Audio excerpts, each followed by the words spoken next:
Hey, Redemption, we are in for a treat today. I cannot wait for you to hear from Eric Epperson, one of my really good friends who helps lead CIY. He directs our week of CIY Move every single week that our students go to. He just loves God, loves people, loves students, and he's going to come and talk about what that looks like and what that can look like for us here at Redemption, and we are just so blessed to have him. So would you just give a really warm Redemption welcome to Eric Epperson? Well, hey, good morning to you. I got to tell you right off the bat, I'm here this morning as a leader at CIY, but I can also tell you that I'm here this morning as a dad too, as a dad of a 14-year-old girl and a 9-year-old girl. And I can tell you that after 20 years, over 20 years of working in youth ministry and working with churches around the world to help them call the next generation to kingdom work, that all that work that I've spent over the last couple of decades working with adolescents has done nothing to prepare me to have a teenager in my own home. Nothing at all. And maybe you feel me, right? If you find yourself as a parent of a teenager, maybe you understand what I mean when you are driving and one of them grabs the phone or whatever device is connected to the Bluetooth in your car and changes it from the music that you've been raising them on for the last decade and a half to whatever it is that they're listening to. Maybe you feel me because if you're like me, you haven't been able to count to 7 for the last several months without being interrupted. Or maybe you're like me. My daughter is 14, and we're preparing her to get her driver's permit this upcoming year. And so I take her from time to time to the back half of the neighborhood, the part that's not been developed. They poured the roads, but they haven't built any houses there. And I get out of the Tacoma and I toss her the keys and I move over to the passenger seat. And I go, just that direct, just a little bit on the gas. And we're working to remind ourselves which is the gas and which is the brake. And we're working on that, right? And just a couple of weeks ago, we found ourselves, she was driving up on a curb. It was fine. We made it out alive. But I say to her, hey, as calm as I can in my dad voice, hey, you're on a curb. You're on a curb. And she says to me, I got it. She didn't have it. But here's what I'm learning as a parent. That try as I may, my kids, my 2 girls, will grow up in my house and then they will make their own decisions. And try as I may to control everything, they are actively working and with everything in them want to, both literally and metaphorically, take the keys and drive their own life. It's almost as if parenting is a series of moments where you are constantly handing over control. Can I say this? I think the same is true for the church. Throughout recorded church history, the reason we are still here today, the reason we have this building, is that every generation, when it came time, took what they have built and said, here you go to the next.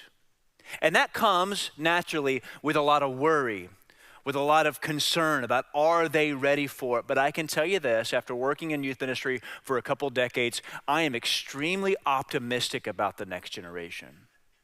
I believe the future of the church is extremely bright because I've stood in rooms with 14 to 18-year-olds for the last couple of decades, and I've seen just how much they want to lead and serve the church into the future.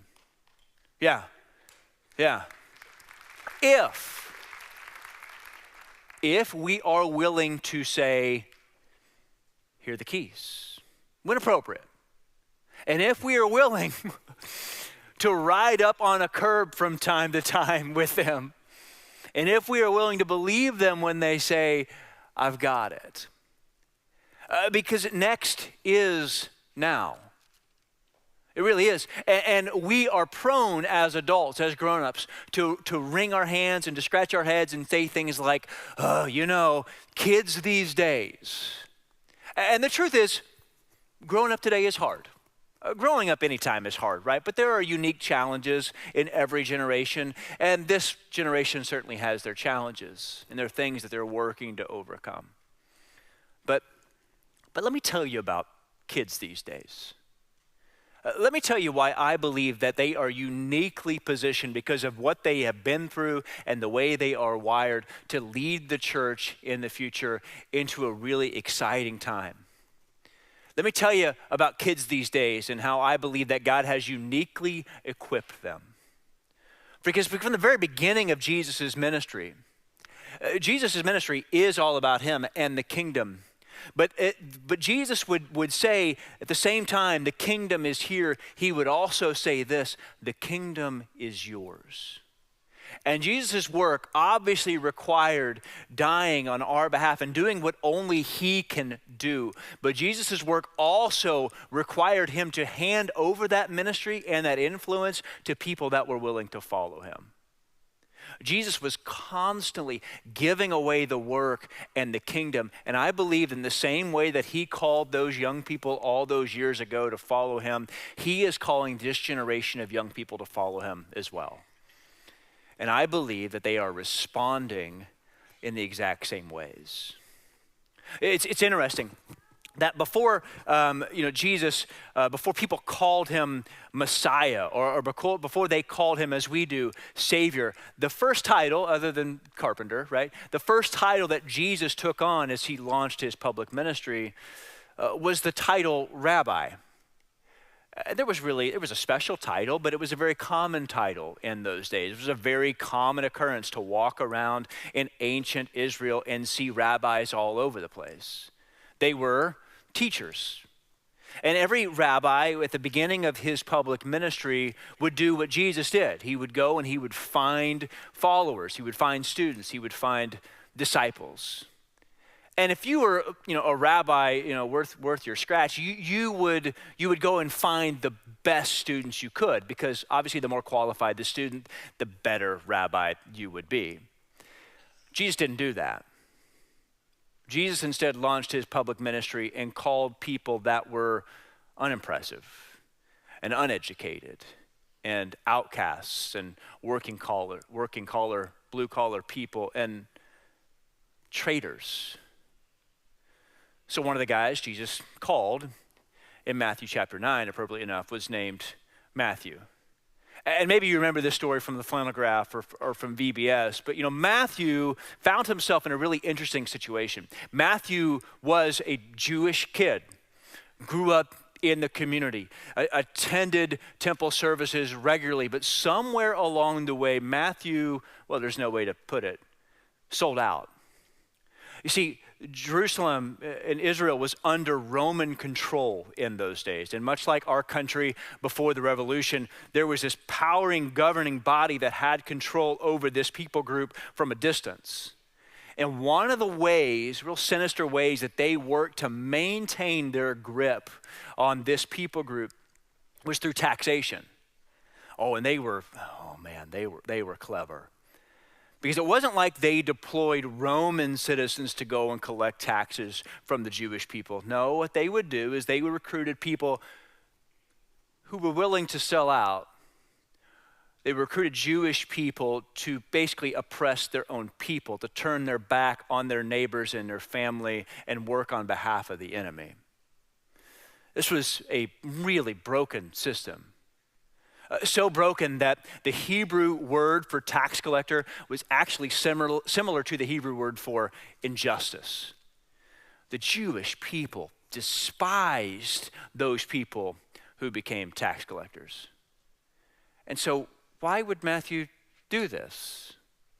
I mean, there are several reasons you could think about, and we don't really know. We can't get in Matthew's head, but we can assume because, Bible characters didn't know they were Bible characters, so he was human too. Maybe it was just because the money was too good, and it probably was. I mean, it was a common practice for tax collectors after they collected what belonged to the government to stick a little bit in their pocket as well, just to really up their paycheck on a weekly basis. But maybe it was because Matthew just wanted to make sure that he was on the right side of history. And And maybe Matthew wanted to make sure, no matter how this thing shook out, that he was on the winning team's side. He just wanted somebody to take care of him. It reminds me of, on a much smaller scale, obviously, back in elementary school. So when I was in elementary school, like if the teacher would have to like leave the room to go like get a memo from the office, or it was the 90s, like go on a smoke break or something like that, right? She would leave the room, and before she left the room, she'd always turn right in the doorway and point out to somebody, usually a girl, usually named Brittany or Jennifer or something like that. And she would say, Brittany, take names.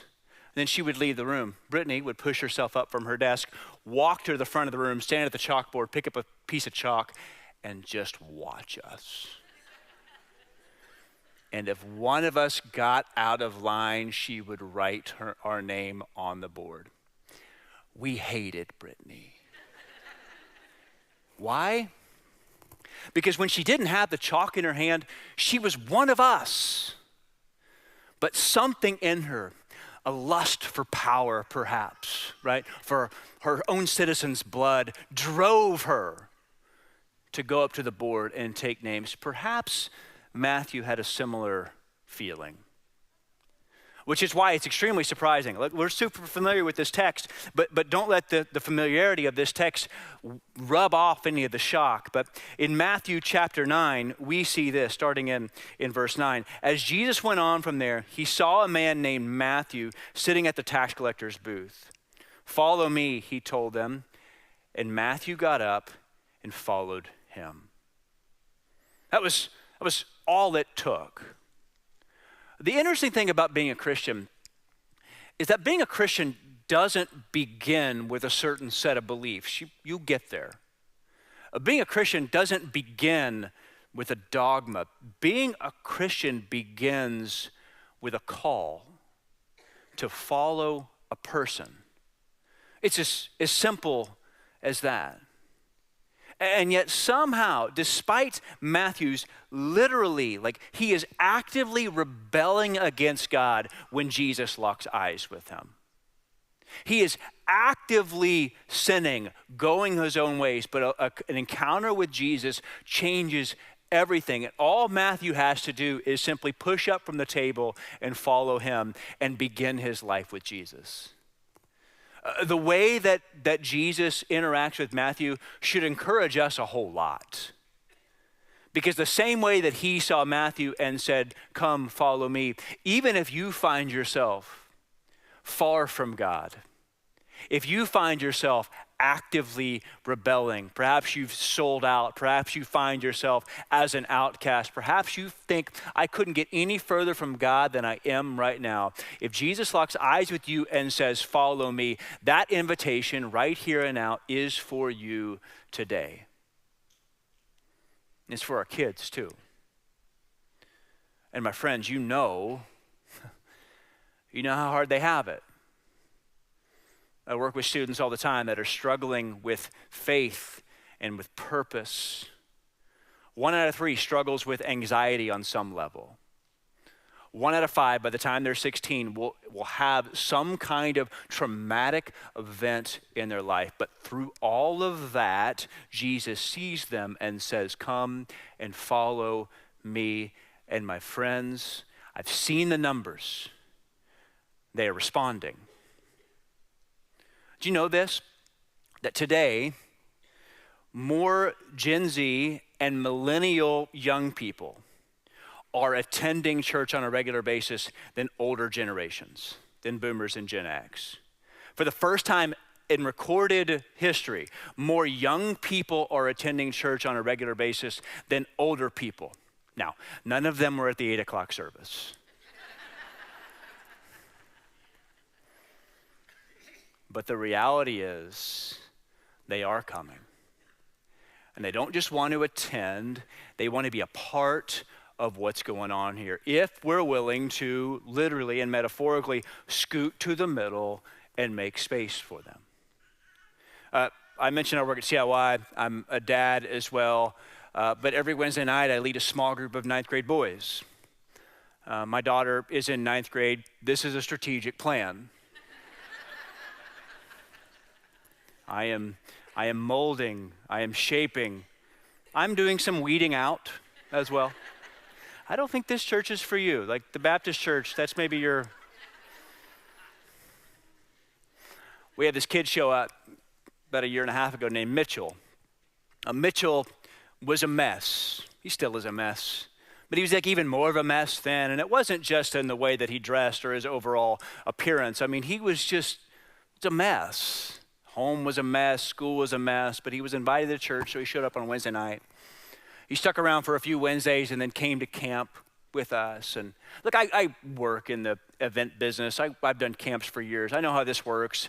Unfortunately, a lot of kids, they come to a week of CIY, they come to a camp and they're excited, but then life gets busy and church kind of gets crowded out. And I was, to be honest, expecting Mitchell to do the same. But he continued to show up. Week after week after week. And now 3 semesters later, a year and a half later, Mitchell is one of the core members of our group. But it's not just Mitchell on Wednesday nights. Several Sunday mornings ago, I looked a few rows back and I saw where Mitchell was sitting and his dad and younger brother were sitting with him. Mitchell was invited and he turned around and invited his dad. And now, Mitchell still is very much a mess. My daughter went to the movie theater a couple of months ago and she came home and I saw Mitchell and his girlfriend at the movies. I said, yeah, they were making out. So back to work on that.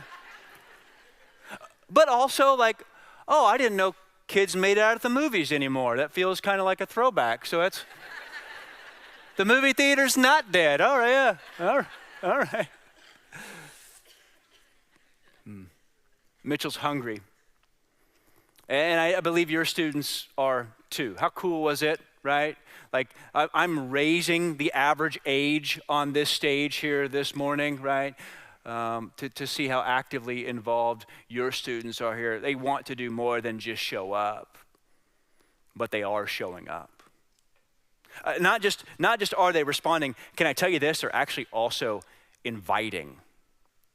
We can talk a lot about kids these days, but there are some really interesting statistics that have come out over the last couple of years. Barna did a study on Gen Z back in 2023, and they did an emphasis in that study on evangelism. And here's what they came up with.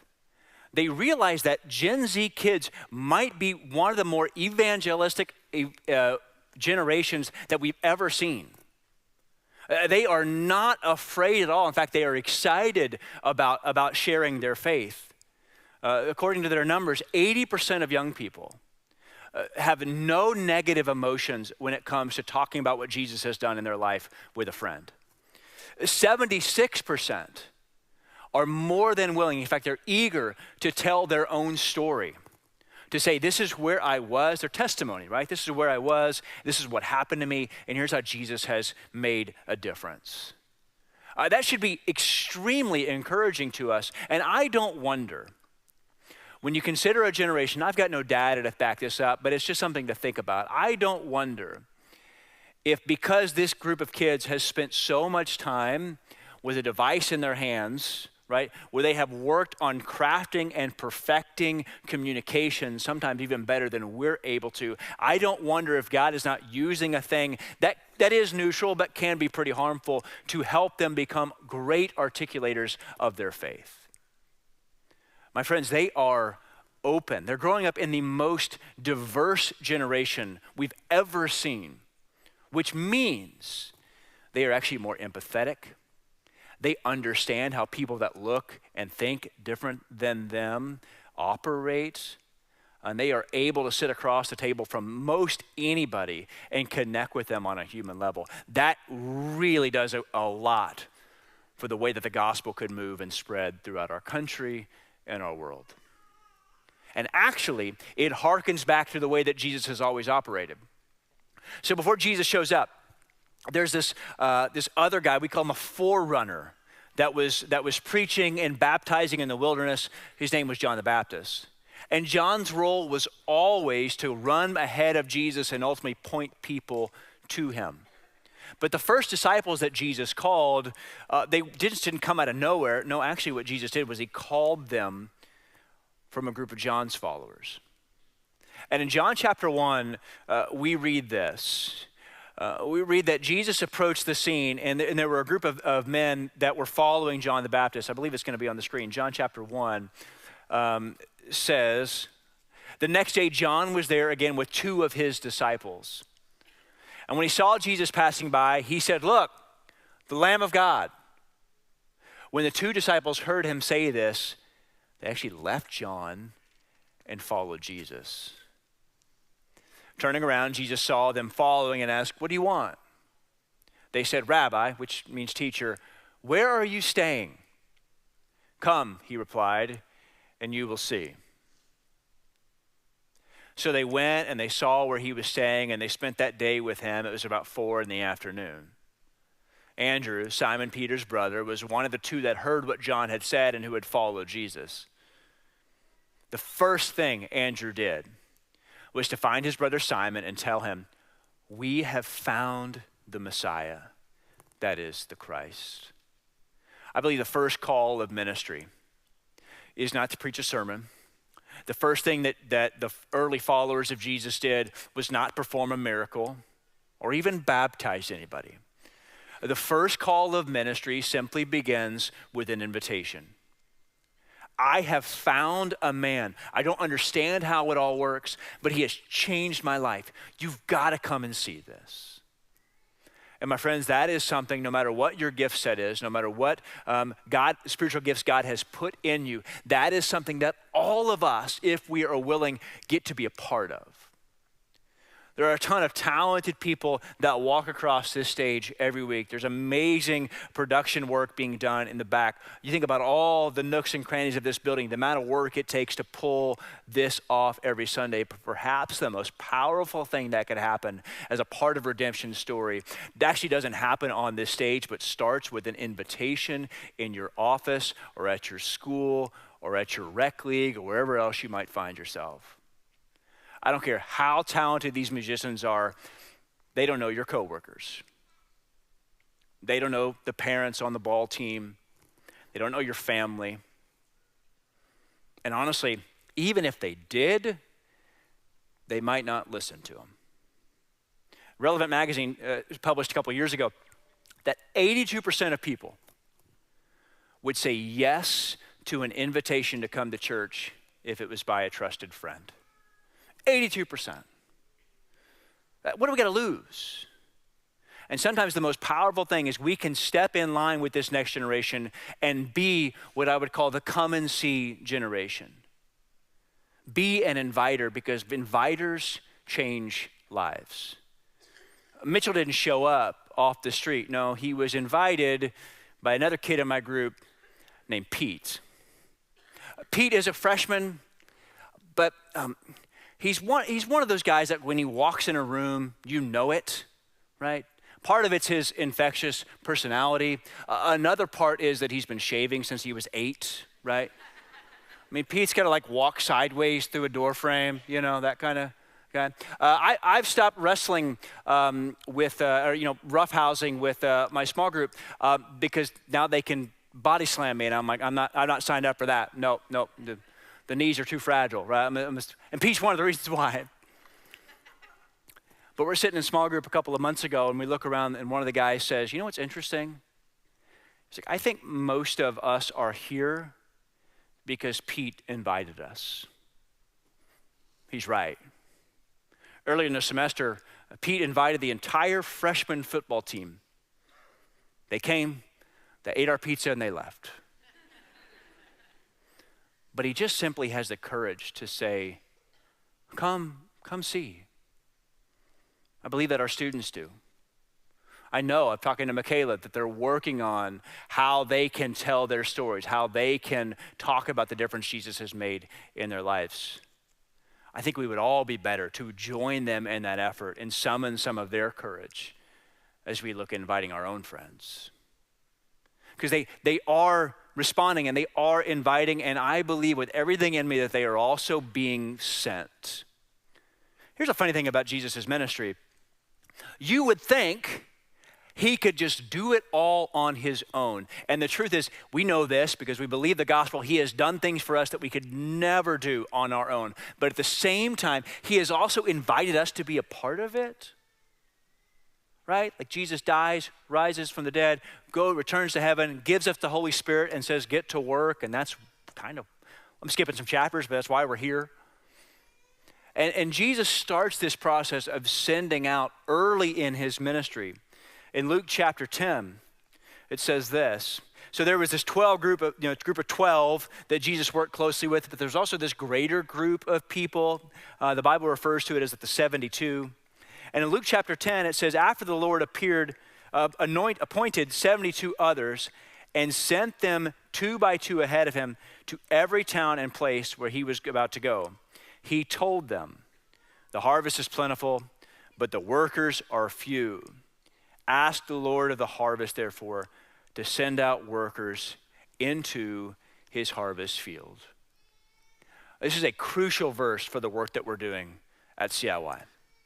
We believe the harvest is plentiful, but we're doing everything we can. We roll up our sleeves every day to work to call more young people to do kingdom work because the future of the church depends on it.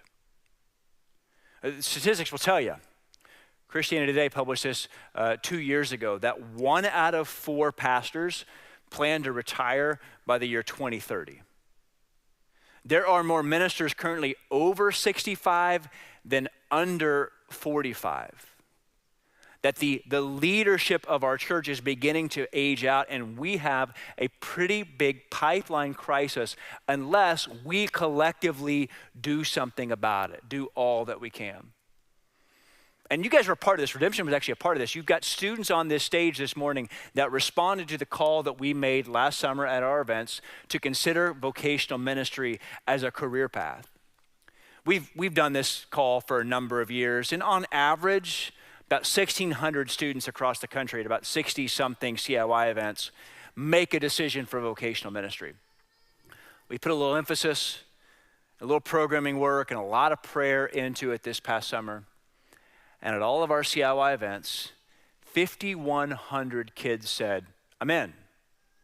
I want in. I want to do this. I think God's calling me to ministry.